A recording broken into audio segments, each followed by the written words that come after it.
The entire world is a stage, ladies and gentlemen. 66 years ago, a book titled Project Mars by Dr. Wernher von Braun said the Martian government was going to be led by Elon. Yeah, let me read the quote out of this. Chapter 24, page 177. The Martian government was directed by 10 men, the leader of whom was elected by universal suffrage for 5 years and entitled Elon. 2 houses of parliament enacted the laws to administered by the Elon and his cabinet. Project Mars, written in 1952 by Wernher von Braun. Hello, ladies and gentlemen. Welcome to the New World Order, where they love us so much they write about it in fiction books 60 years ago and then present it for your viewing pleasure. What's interesting is 66 years ago was when this was written, like 66, and the name Elon is just so bizarre. And this is funny because Elon Musk supposedly blasts off a Tesla Roadster into space. And the pictures they're showing us, even the mainstream news is coming out and saying it looks crazy photoshopped. And my question is, would the windshield crack into a trillion pieces once it reached, once it got outside of the atmosphere because of the temperature change? And then you'd have these shards of glass just...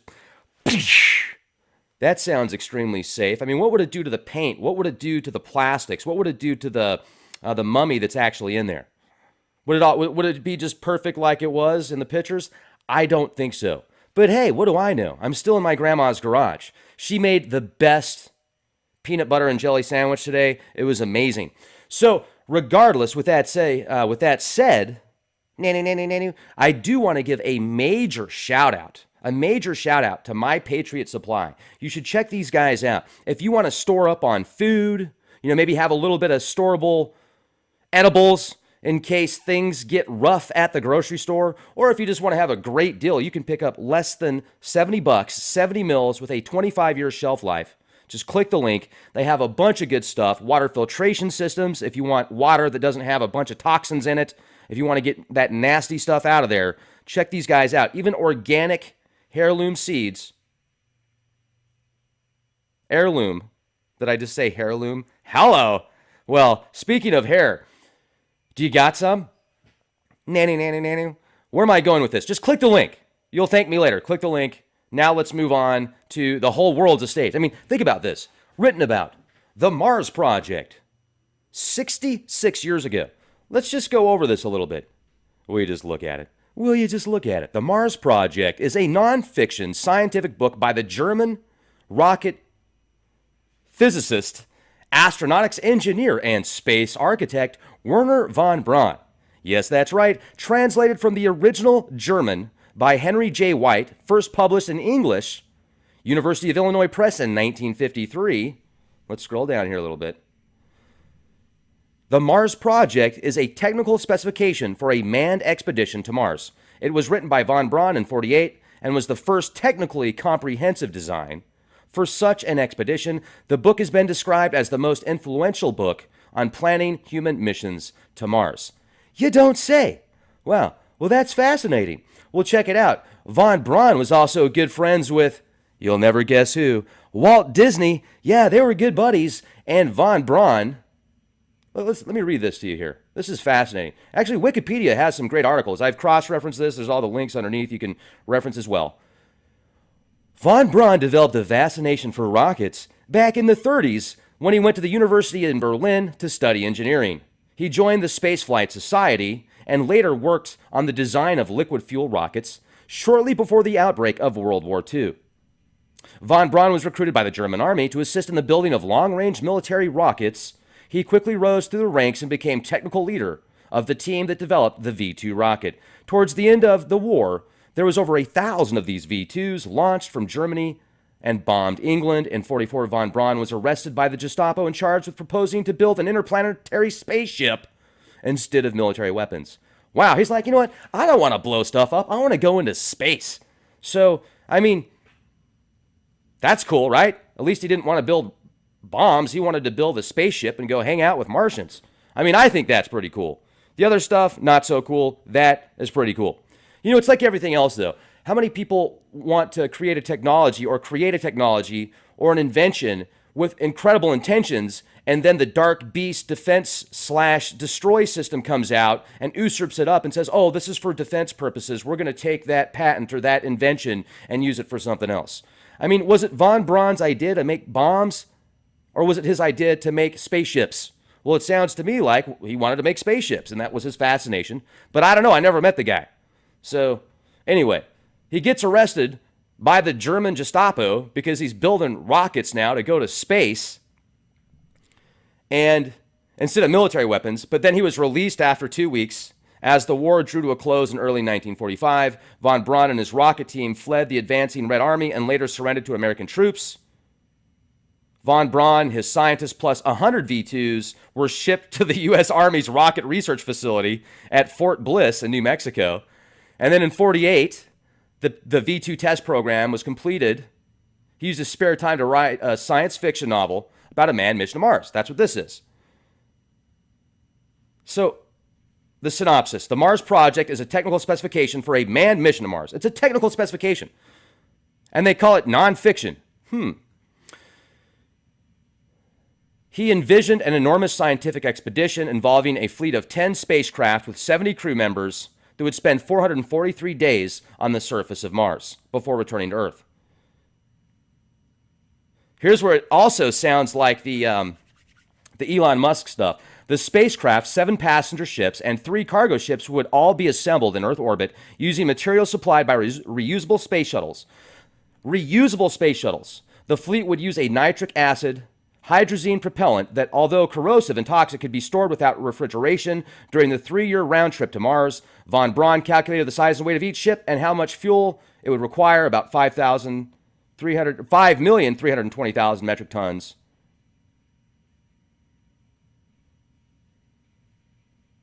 They wanted to build telescopes once there to find a suitable place before they landed.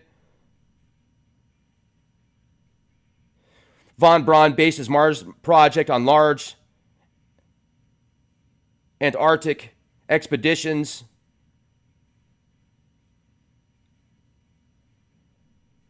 Here, right here, this one I'll show you.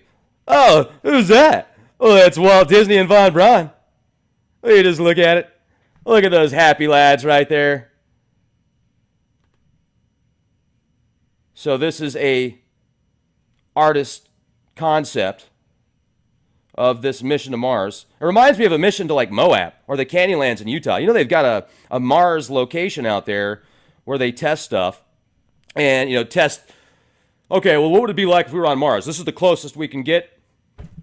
4 Corners.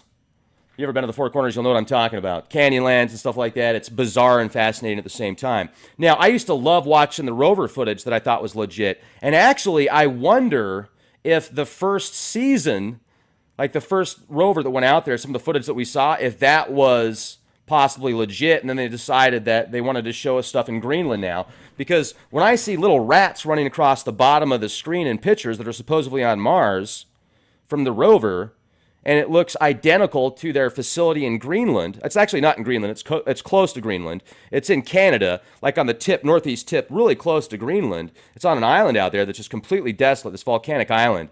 And people told me that before. I didn't buy it. Then I saw the facility out there, which you can Wikipedia it also. You can find, you just Google it, search it, and you'll see this facility, and you'll see the terrain, and it looks identical to the terrain on Mars, that is supposedly on Mars. So I think a lot of the older footage, like the Viking orbiter satellite imagery and stuff that we saw from the 70s, I think that's more legit than the stuff they're showing us now from the supposed rover. I mean, how come they never need to clean it? That thing would be toast by now, in my opinion. You see pictures of the rover, it looks like somebody just brushed it off. It must be the wind out there. That's what's keeping it cool. But it's like the whole world's a stage, ladies and gentlemen. They write about this stuff 60 years ago, and now the name of the players that are the leaders in getting us to Mars, supposedly, Elon. And then you find out the person that wrote the book is friends with Disney.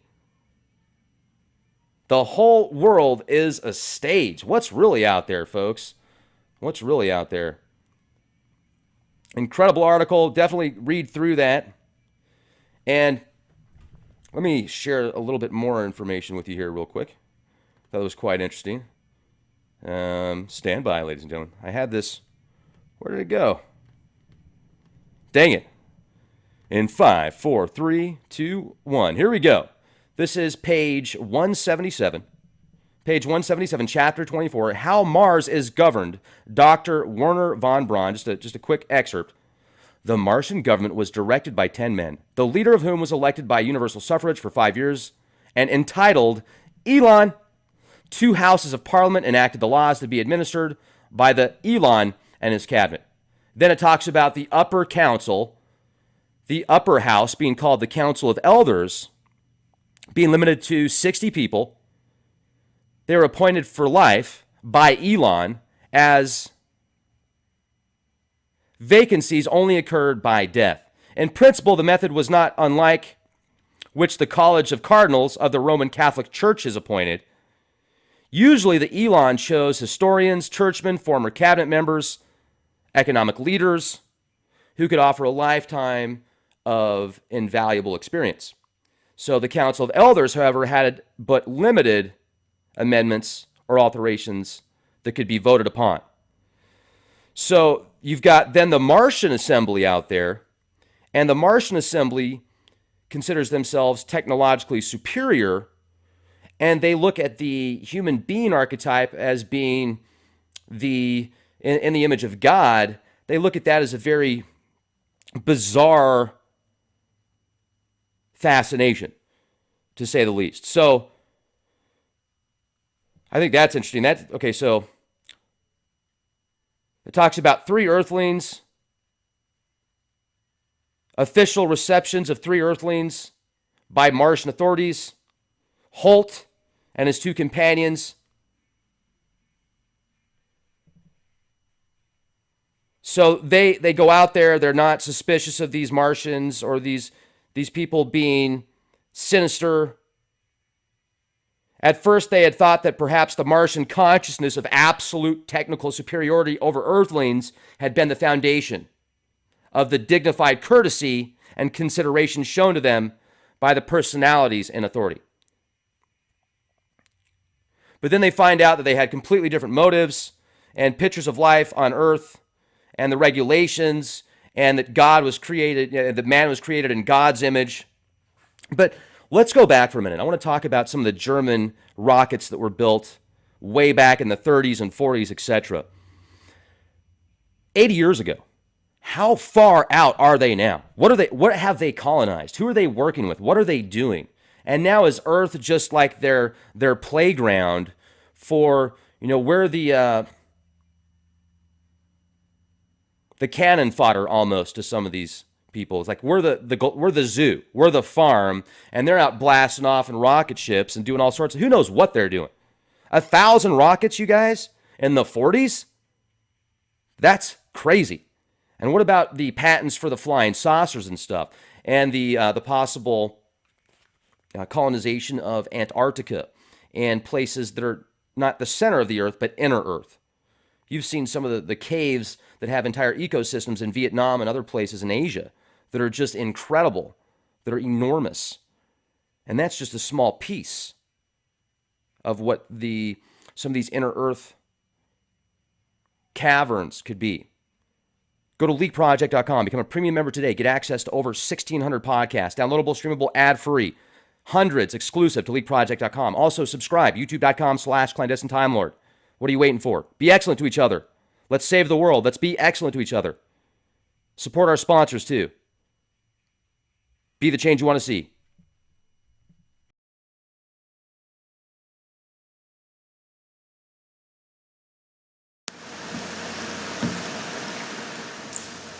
If you'd like to join me on my Patreon account, you will hear content not covered by mainstream media.